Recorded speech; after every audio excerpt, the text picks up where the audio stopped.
Alright, so first we are going to see the properties of the acids. Few of the properties you already know and a few are new for us. So the first one, which is acid in sour in taste. We already know that any acid, it is sour in taste. In fact, the word acid comes from the Latin word acere, which means sour. Okay, and the inorganic or the mineral acids which are strong, we cannot taste them.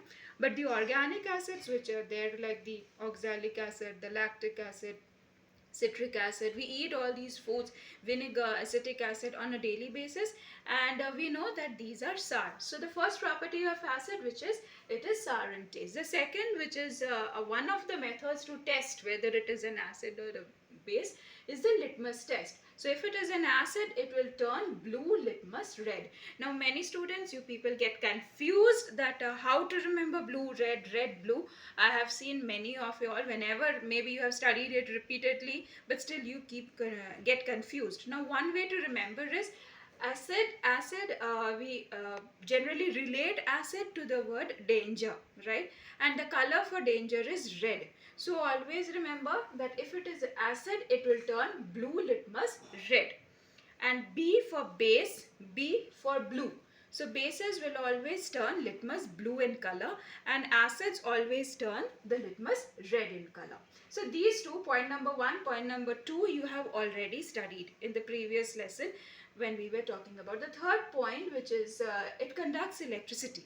So acids will always conduct electricity. Now why so? The reason is whenever I dilute an acid, whenever acid is mixed with water, acid breaks down. Okay, acid breaks down to give H plus ion. For example, if I take hydrochloric acid, right, HCl. HCl, the moment you add water, it will dissociate, it will break down into H plus and Cl minus. Okay, so it gives H plus, and that is a free ion, and because of the presence of this free ion, it conducts electricity. You will see over here I have written H3O plus. H3O plus is called hydronium ion. How hydronium ion is formed, that I will explain in a separate video, but for the time being you just remember that all acids, they conduct electricity. That is because acids dissolve in water and it gives H plus ion.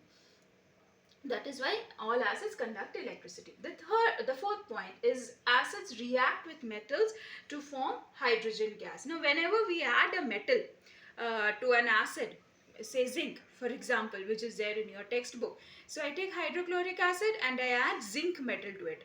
Immediately you will see bubbles appearing. Now bubbles appearing, we call it in chemistry as, we can see, effervescence.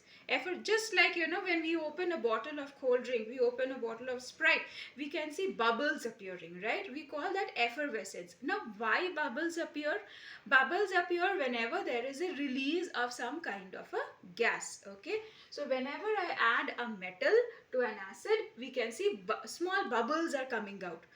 Effervescence, we can observe effervescence. That is because it is releasing some gas. What gas it releases? It releases hydrogen gas. Now hydrogen is a colorless, odorless gas. Oxygen is also a colorless, odorless gas. Nitrogen is also a colorless, odorless gas, and carbon dioxide. So how can I specifically say that whenever an acid is reacting with a metal, it is giving hydrogen gas only? Because physically I can only see that there are small bubbles which are appearing. There is an effervescence. But how to identify whether it is a hydrogen gas?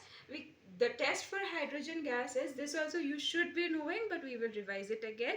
The test for hydrogen gas is, if I bring a burning candle near the hydrogen gas, the candle goes off with a pop sound. If you do it in the lab, you can clearly hear a pop sound.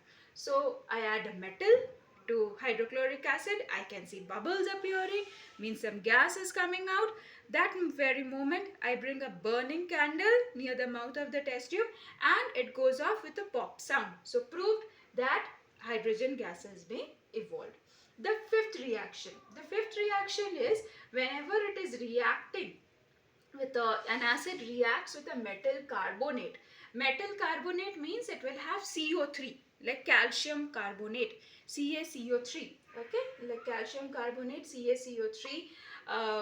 calcium bicarbonate, Ca8CO3. Okay, so whenever an acid is reacting with a metal carbonate or it is reacting with a metal bicarbonate, then carbon dioxide gas is coming out. Again, how do I know it is carbon dioxide gas?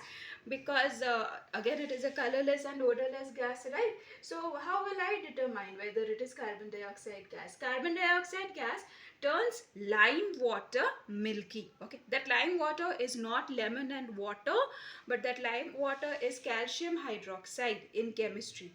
Whenever I teach in class, most of the people think lime water is lemon and water, but no, lime water is calcium hydroxide, CaOH whole twice.